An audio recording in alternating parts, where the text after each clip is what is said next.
wonderful California University in California, Pennsylvania. Hello, and how are we doing today? This is an exciting game. It was a one-season game show back in 1983, and the one gimmick in the show was they give you all the answers. So we're going to give our 4 contestants all the answers before they even get the first question. Isn't that nice of us? As I said before, our 4 players are going to get all the answers, and in order to do that, we're going to be presenting their answers in the form of a panel.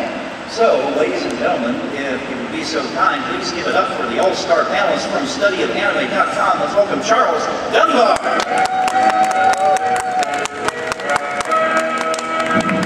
Hello, sir. He's making me sit down.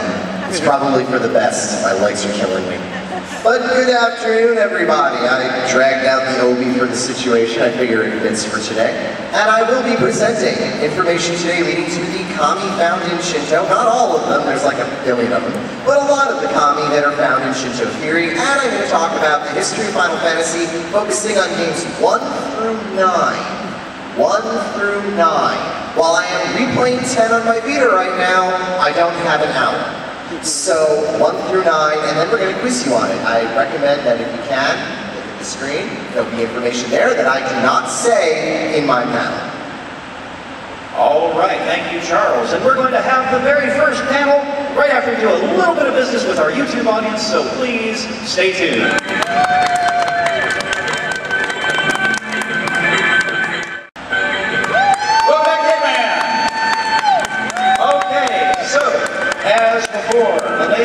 You have won the first round, which means you are the champion, which means you're going to have an incredible advantage that we'll talk about shortly.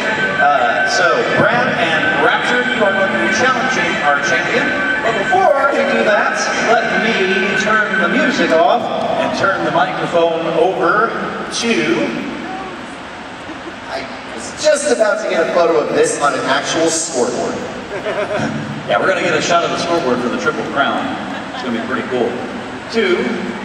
Ladies and gentlemen, Mr. Charles Dunbar, and we're going to talk about the history of Final Fantasy. So let's talk about the history of Final Fantasy for a second. I've been playing this since the first came out in America back in the late 90s, 80s, but what I did not realize was that Square Enix started its life off as a people who cloned games poorly. They would just copy something, palette swap it, reskin it, throw it back out there. And that was how they made their career. The reason Final Fantasy is called Final Fantasy was because they were going to release a game that aped on Dragon Quest and then fold. Who'd have thunk that Final Fantasy would go on to do really, really well? So, as known for being people that did these clones, they saw that Dragon Quest was a popular game. They realized that there were a lot of things about it people liked, but they're like, not a lot of people like all this grinding crap. So they decided to do is create a JRPG for people who didn't like JRPGs.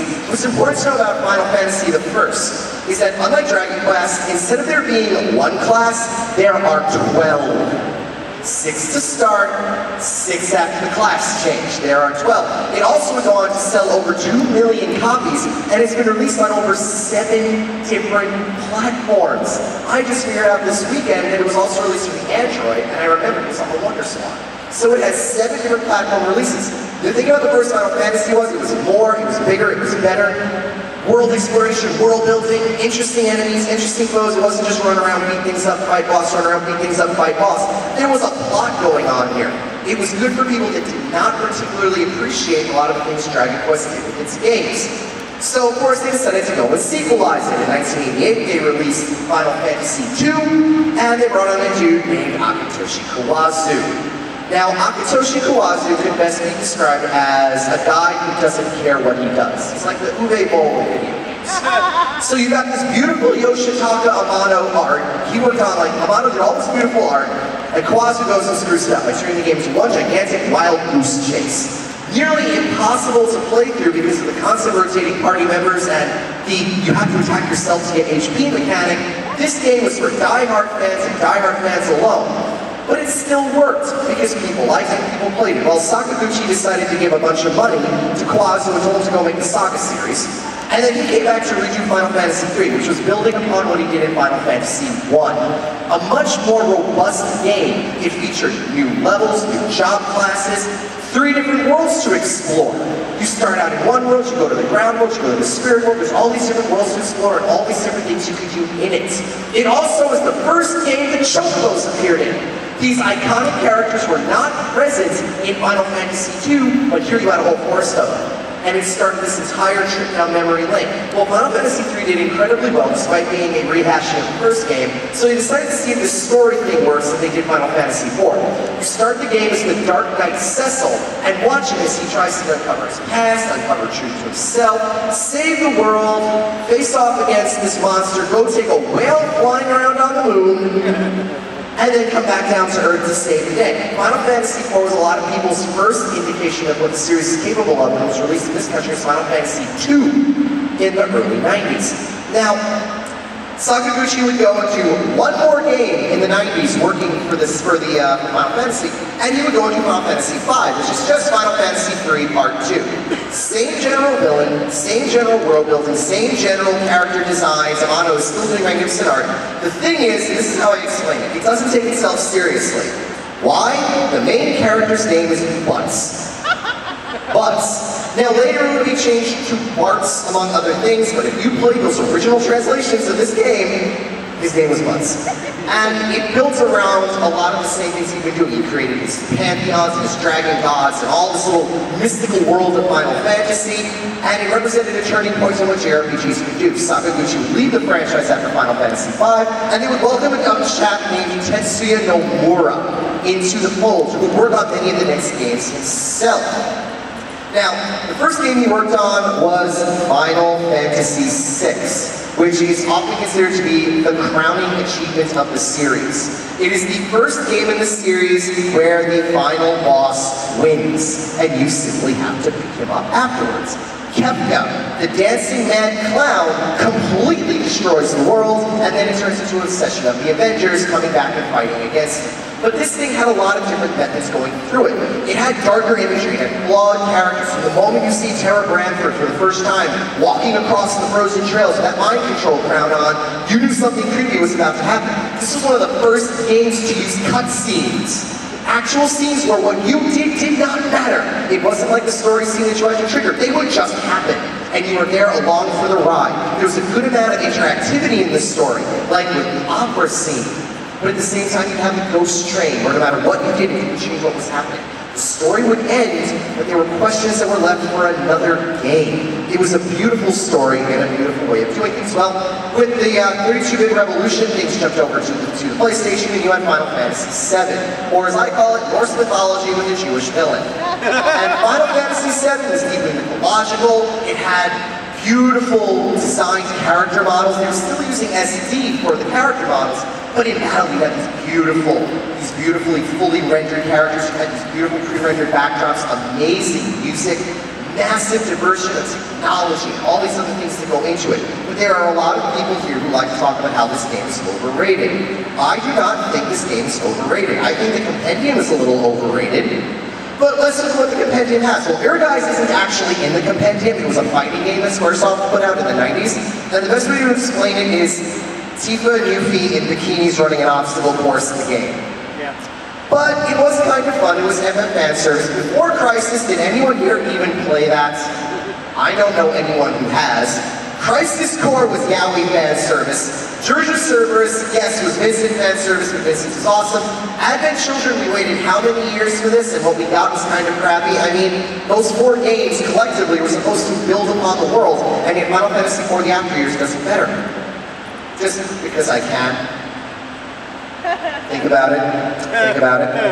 Final Fantasy VIII, my god, the most divisive title in the series. Goodbye, Super Deformed. There's nothing SD about this game at all. Everything is beautifully fully rendered characters. The problem with it is how beautiful music, heavy storytelling, parallel timelines, Laguna, all these wonderful things about Final Fantasy, but the thing is they tried to ambitiously redefine the JRPG, and oh my god, did they fail. They failed horribly. The draw system was boring, everyone had the same backstory.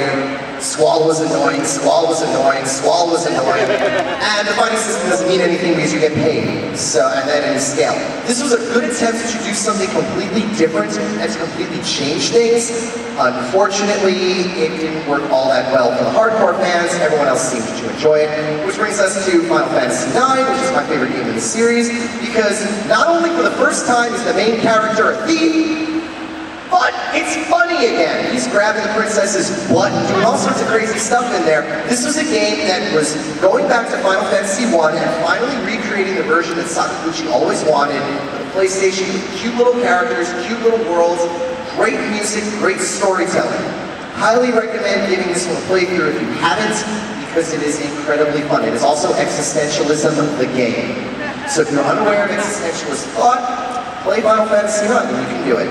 No, no, no, no, hell no, no, no, Choco Fro.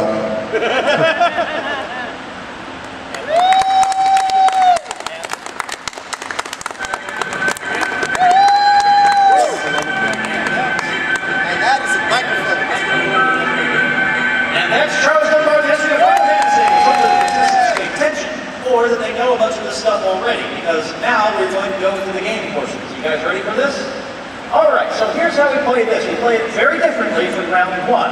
So, Raptor, you're the first challenger across the finish line. So, we're going to present you with 4 hitmen. And there they are.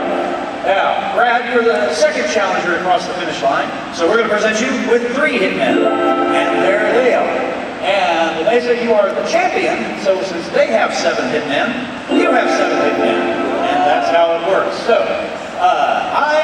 now, challenger is, only one challenger is going to face the champion at any given time.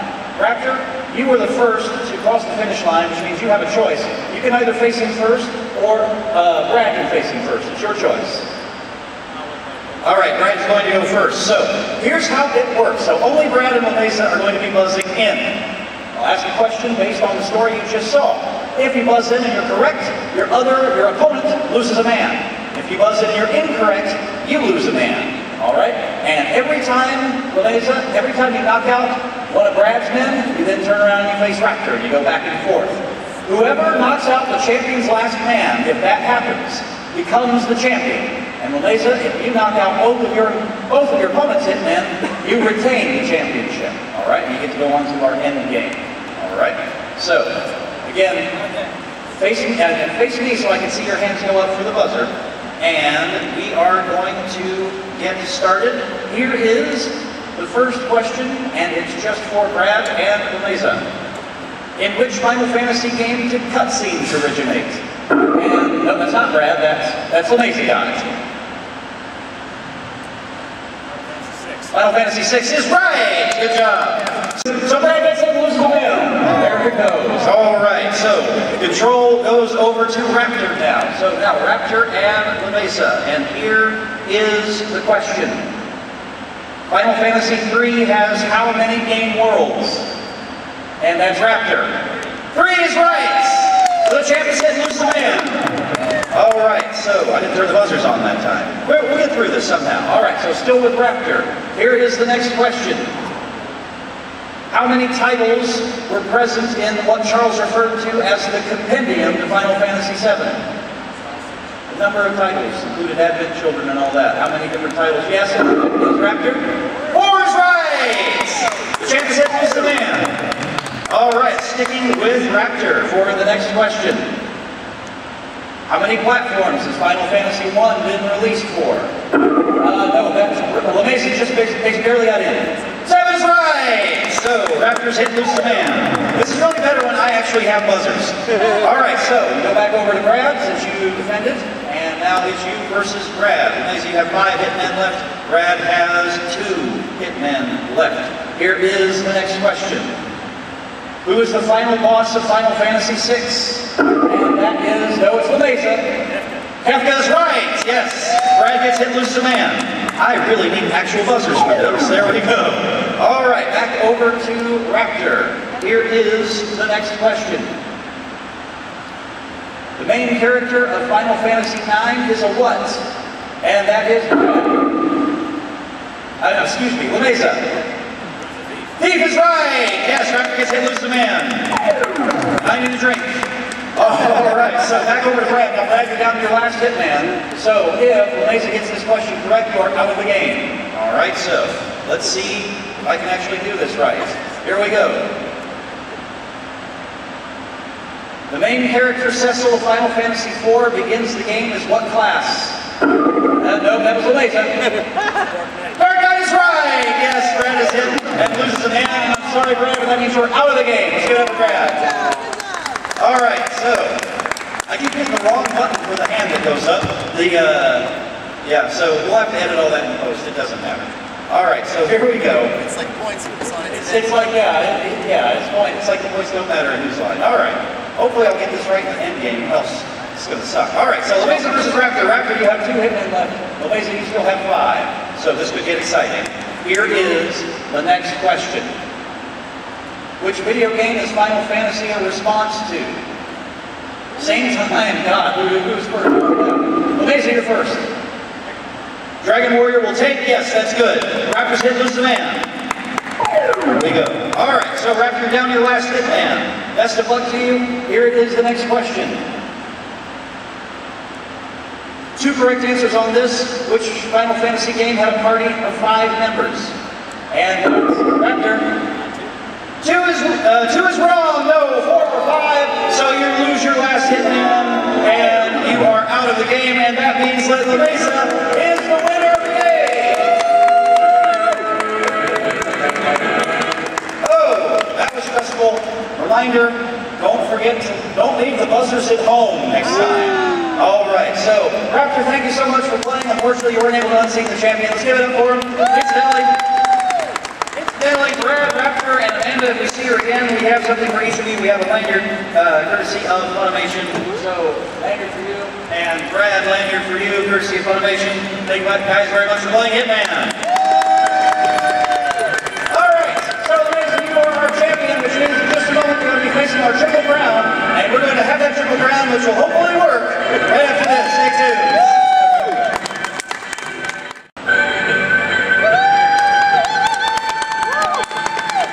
Just keep the camera on, guys. Ladies and gentlemen, we're here at California University in California, PA, and doesn't the software look cool on the big scoreboard? Yeah.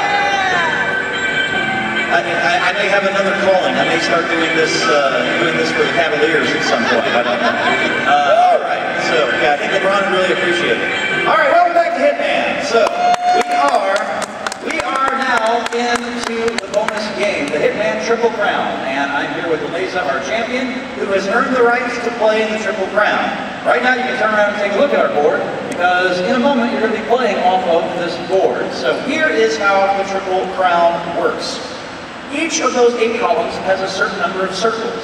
As you see, some of the columns have only one of the columns has only 1 circle, some have 2, 3, 4, or 5.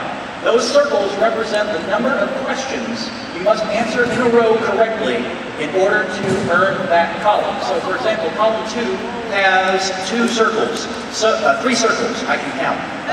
Every time you give me a correct answer, we turn that circle into a money man, just like that. And if you don't give any correct answers, if you fill a column up with money men, then you earn a crown. This is called the Triple Crown. 3 crowns is what you need to win the game. For the first one, as you can see, you'll win 1,000 yen in prizes.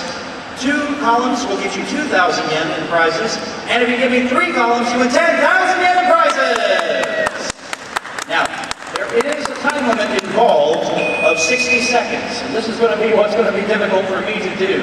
Now, here's the deal. You see those columns right now? That's not what the final combination is going to look like. So, what I need for you to do is come up here, as you can see that board too. We're going to move you right here. All right, so if you cannot see the board here, you can't see the board behind you, are you comfortable? Can you hear me okay? All right, loud and clear. So, 60 seconds on the clock. Let's reset the board pattern.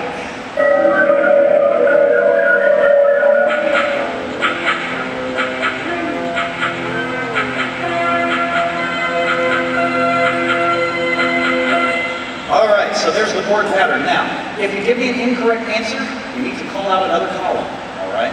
So if you hear the buzzer, I'll ask for another column. All right, the clock will start when you call out your first column, and I begin reading the first question. The questions can come from either of the 2 stories that you heard today.